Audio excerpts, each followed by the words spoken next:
Hello and welcome to the last video recorded at the Made With Defold Jam 2025, where we will be talking about the prototype of a Metroidvania Toolkit. There will be a little demo at the end of this. This is new days on this project I veered off to, so it's a Metroidvania Toolkit. That's my disclaimer I was trying to let you guys know. It's not that far along, but I do have the map working, and I would like to show that to everybody. And I'll be sharing information about this on Defold's forum, in which you can give feedback there as well once I get that post made. So here's the agenda overview. Basically, just talk about what the toolkit's meant to do, and then eventually walk up into a demo. And actually, there's a little bonus at the end here, where one of the issues I've always had with using other people's framework or code is how the heck to use it. And this, I believe, is a good tip on how to do that. Now, I'll get at the end on how I envision people using it. So brief bio, I worked 20 years at Microsoft as a technical account manager and also a director within Microsoft Services. And I was at the same time in the reserves of the Air Force for 28 years. I'm a cyber officer. So I'm, even though it looks like it's 48 years of work, it kind of ran in parallel. So I'm not that old. And I'm currently retired. I like to make video games for fun. And, so that's why I'm doing this. I'm kind of glad he reached out to me. I miss the connectivity I get when I was working. And so I really appreciate this community and Paul for reaching out to me and asking me to share what I've been working on. So first, what is a Metroidvania? A lot of people may not know exactly what they are. It's basically an action-adventure platform genre. And within that genre, it's got specific capabilities that people expect in it. It's an interconnected world. It's not just basic levels like a Mario type game, but it's an interconnected world, and you gain new abilities for traversing the world, so that you get a double jump, you get a wall climb, you get grapple, you get slide, you get different abilities as you progress in the game. And as you progress, those abilities allow you to explore the world further or go back to other biomes that you've researched already and played in and find new areas to explore within that biome. Biggest mechanic of it that people really like the genre is the exploration and the finding of new areas. So key tenets, as I just mentioned, is the exploration, ability gating, places you can't get until you get certain abilities, but then the player progressing. So you start off fairly weak, not able to do much. By the end of the game, you're like a demigod in the game, just like destroying everything except the final boss. He's usually a big challenge. Optional aspects of them are the RPG mechanics. A lot of people might confuse them and think they all have to have RPGs. Not necessarily. That's where you get your stats like strength, stamina, and you get gear upgrades like change your sword out to a gun and things like that. Some common examples, Hollow Knight, or just released yesterday, which broke everything as mentioned earlier, was Silk Song, Ender Magnolias, and Ender Lilies. Ender Magnolias happens to be my favorite Metroidvania. Prince of Persia, The Lost Crown, Castlevania, and Metroid, obviously, because that's who the genre is named after, who pioneered this genre. So basically, I did this to streamline game development for Defold developers. One thing I'm a little bit frustrated with Defold is the lack of either, it might be there, but hard to find it, is toolkits that enable the developer to get right down to making their game and content.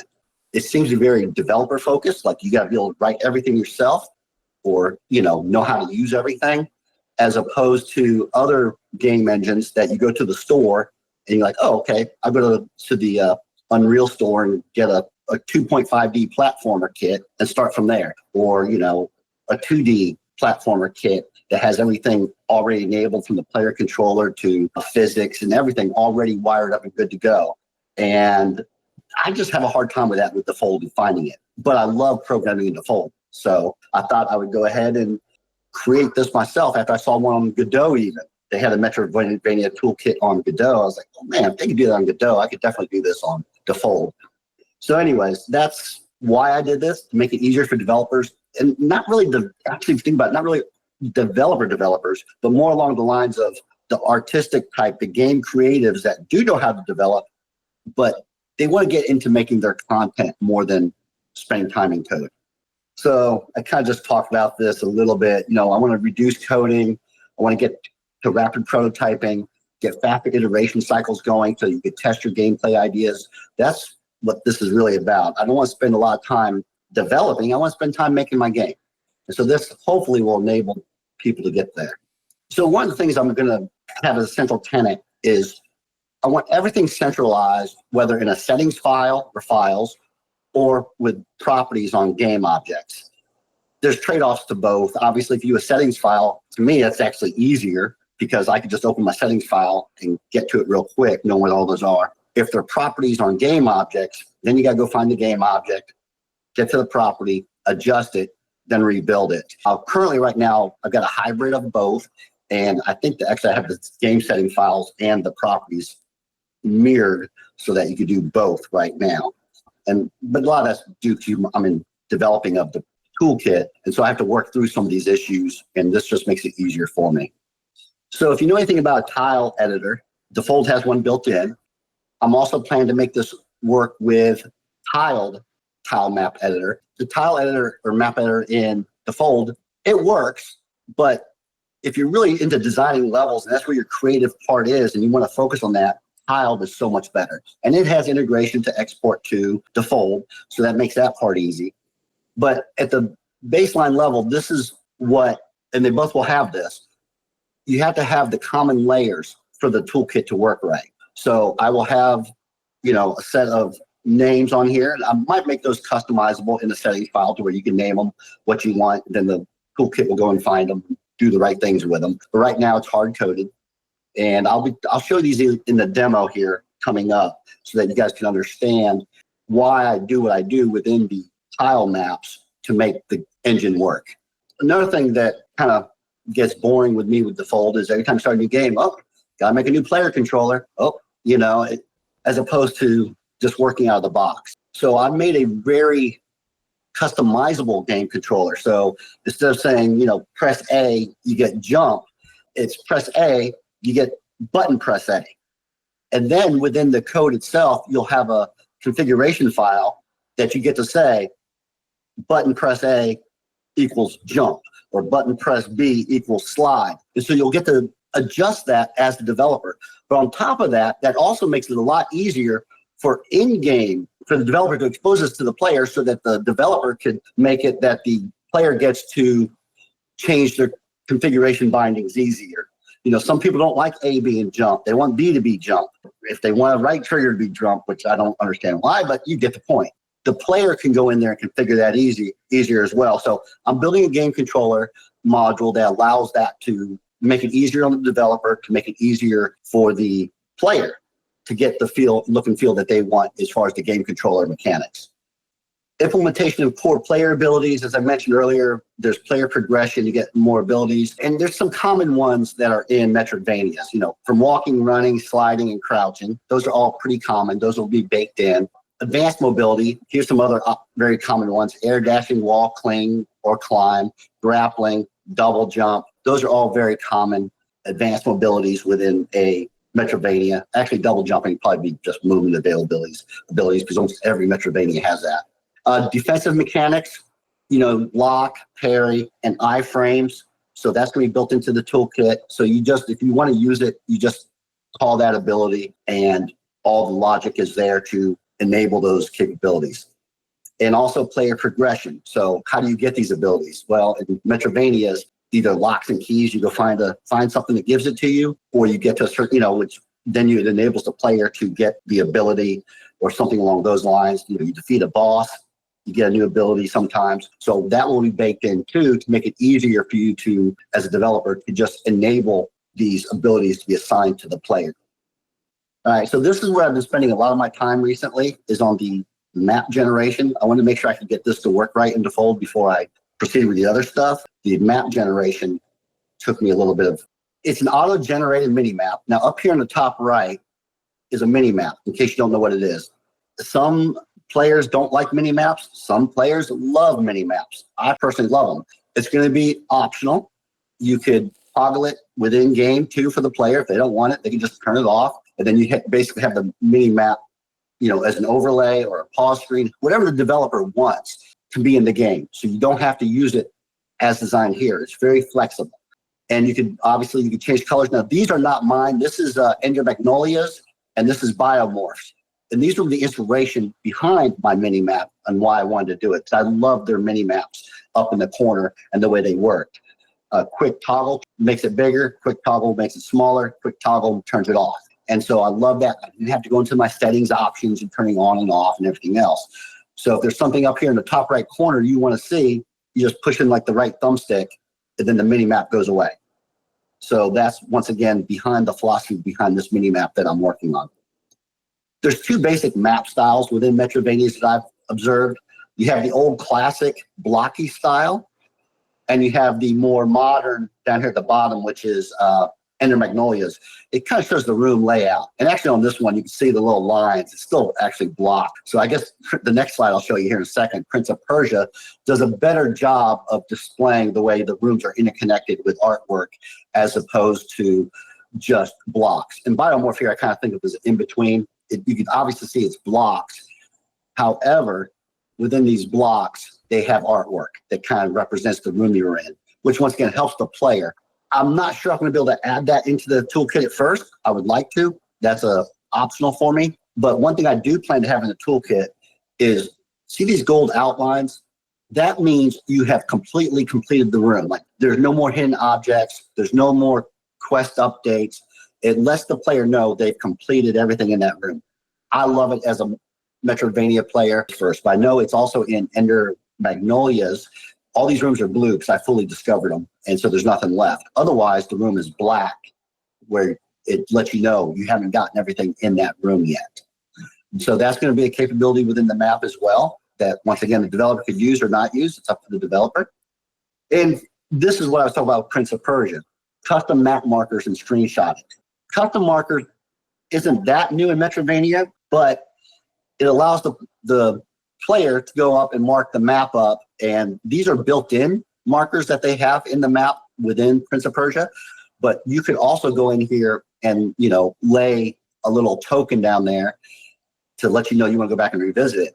But what Prince of Persia did, and Biomorph did as well, is they added a screenshot capability, which really takes it to the next level. So basically, like in Prince of Persia, you hit down on the D-pad, and it'll pop a marker in there. And if you highlight over it, it will show a screenshot of what's there in that room at that place, which is huge for a Metroidvania player because the map gets really big. You don't remember what, one of those custom markers really means. So you go back and look, oh yeah, that's the room where I couldn't jump up to earlier. So now I want to go back and explore that now that I got double jump. So that's huge.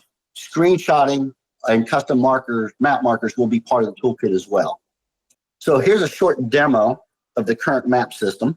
First of all, we have a playtest area and layout area editor, not a big deal, but keep in mind, I have not worked on the graphics at all. I went out to Kenny.nl, I think, and downloaded one of his Sprite map packs, and I just threw them in here to make some rooms. But up in the top right, you can see the mini map that's currently there. And you can see a room to the right, okay? And you can see the room below me, and you can see a room to the left, okay? So how do I get that onto the layout? Because when you're designing rooms, you don't know how well they're going to play together, how well they fit, or what the right flow is for your rooms. So one thing you can do is you come in here to the layout editor. Let me zoom it out. Okay, so here's what the map really was. Red doors mean they're locked, and that's one of the things in Metroidvania is that oftentimes lock doors. But I could just rearrange them right here, but let me clear it and start over. The first room you drop is going to be the first room that actually the player lives in. I don't have the locks enabled right now, so I don't have to worry about being locked out. So you can just start dropping rooms in here and connecting them. Wait, which one did I connect to? Okay. Let's see. Drop that up there. If I like, I can drop this down here. Does this fit? There we go. So now I've reshaped the layout of my rooms. So now I hit save, go back to the menu, and go back to playtest. And you'll notice up in the mini map, the room layout has already changed, and I'm playing with the new layout of my rooms. So I can do the mini map. I could do the map the way I wanted to with the map layout editor. So that was huge for me. That was very important. All right, so here's my default environment. And what you have here, I'll show you the tile map. Okay, so here's a tile map. And what we have is the bounds. Let me actually hide all these real quick for you. And then I'll pop each one in as needed. All right, so now we don't see anything. So first of all, I make a boundary for the room. And it doesn't matter what tile you use. The only thing that matters is that you have tiles on the map on this layer showing the room bounds, right? So here's the boundary of the room. Here's the ground tile. Once again, you need that for physics. So now this is what the room will look like in game. And then I have doors that I assign, like door right, door left. Now I could have door top if I had it on here. And then you could have a locked door too. And notice right there, there's one that popped in behind there. Actually, let me change the Z value so you can see it. That's what it should be, Z value 0.1 anyways. So I have a locked door. The icon doesn't matter. Once again, it's just a tile. The fact that you have a tile on that placement works. And I've already got it worked out where, like, if I put 2 or 3 left doors on here, it works. So for example, this one has 2 left doors. You just put both left doors there and it knows which one's above the other one so that when you align the map, it just snaps and works. I didn't want to just have something generic like door, because the problem with that is I want to make sure when you lay out the map, it knows it's the right door connecting to the left door. And if that's not the case, it won't work, so that it keeps you from screwing yourself up, so to speak. And then you get a bug and you're looping weird in the game. So this helps with, I think, keep you from getting yourself in trouble as you work with the maps. So that's how this all works here. And then, like, I even tried different shapes, right? And so you got the slope line down here, which was a challenge. Because one, I really tested this room because I took it off center from 0, 0. So it doesn't matter where you start your develop of your tile map. It recalibrates everything to the bottom left corner that it finds and makes that 0, 0 for the game world map. So all that translation is done for you. You don't have to worry about any of that. It just works. Also within the toolkit, I'm going to have spine and built-in sprite animations. And what I mean by that is if you name your animations run, let's say, for running for the player, that will be built in. You just change the animation, whether it be the spine animation that you want to use to enable the spine part of it. If it's the sprite animation, you just change your atlas, and then it will give you the run animation. Just trying to make it a little bit easier on the artist to get back into testing his game, and the game designer, a little bit less on the developer. Now, a developer still may want to come in and tweak that, or you got something special with your run mechanic. That's all fine and great. Have at it. But once again, this is about getting people quickly designing games to test them and see, is this really where I want to go? So one of the things in platformers or Metroidvanias is the camera easing. So a lot of times developers, especially new developers or game guys that don't know development that work, the camera's very jerky every time you move back and forth. So you put camera easing in to make it easier for the player to move a little bit before it starts following him. It's going to have fast travel and save point system. That's huge in Metroidvanias, especially when you got to do a lot of backtracking. You want to be able to have a save point system, and this has this all built in. It's going to be fast travel enabled. There's going to be Igavania, RPG-like mechanics. He's the guy that basically thinks he's the Castlevania guy, and we call them Igavanias because that gives you the RPG elements, like strength, upgrading your swords, things like that. So I'm going to put a module in for that as well. Don't have to use it. And Soulsvanias, that's where you got corpse running, stamina, those type of things to make it feel like more like a Souls game than a standard Metroidvania. So those are the core concepts I really want to have in there. Oh, and obviously a look function in the Metroidvania. If you don't have a look up or down, it really, really does stink because you jump down, then you hit a bunch of spikes, and some have instant death. And if you're gonna have that in your game, you definitely need to be able to look down. And obviously a health tracking system, probably 2 different ones by default. You can have heart where you get a certain number of hearts, you get hit, you lose a heart, or a life bar where you get a percentage and you grow that life bar over time as well, just like you get more hearts. So those are 2 life tracking systems we're gonna have built into it. So bonus content. I want to share how I'm using VS Code with Defold Kit, I think is what it's called, to work within Defold, and even how ChatGPT or Claude Code could help if you download somebody's toolkit like this one and you don't know exactly how I coded or what I called things, so using this makes it a lot easier if you take other people's code, understand what's going on with it, and then actually even quickly fixing it. All right, so here's my VS Code. I installed the Defold kit, and so you just hit F5 and it compiles it and runs the game. So that's why you need Defold kit built in. But what I really want to show you is the integration with ChatGPT. Oops, yeah. So here's ChatGPT's extension right here. And you could ask anything about your code base. So first thing you got to do, though, is you got to come up here, make sure you got your code base loaded, which I do. And then you come down here, and you could ask, like, I want to adjust the gravity. Where is that setting? Now, I'm using kinetic-based physics in this, not actual dynamic, because it's a Metroidvania. You have to control the character. So when I say gravity, this is the gravity I've baked in to the kinematic controller. And let me go ahead and put this on low, so one, it'll be faster, and I won't use as many of my tokens. But if you buy, this is amazing. The AI pricing programs and everything else, they're hard to make heads or tail of. You know, you can pay $200 a month for Defold Pro individual, and you'll get access to this. Or you can pay $25 a month for 2 people, so that's $50, and then you get access to this. I don't get why they do what they do, but so it's actually cheaper to do this, and you get ChatGPT 5 Pro on the web as well, and I use that as well for certain things. But right here, when you integrate this into your code base, it can actually just look right in here. You can click on this, and it will take you right to the line that has my gravity right there. And so I can change it. Or if I wanted to, which I'm not going to do it right here, but I can just say, hey, change my gravity to 1800. Or, you know, and it'll go in there and change it to 1800 for me. You know, I don't have to do anything. It will write it for me as well. And so Claude would do the same thing as well. So Claude, type in Claude. Claude runs through terminal within VS Code, though. And so I could ask the same thing. Can you tell me how to adjust my gravity on my plate? Okay, and then Claude's going to run down here, and error reading file. I guess no. Well, I don't know why it's error reading that file. It's right there. Okay.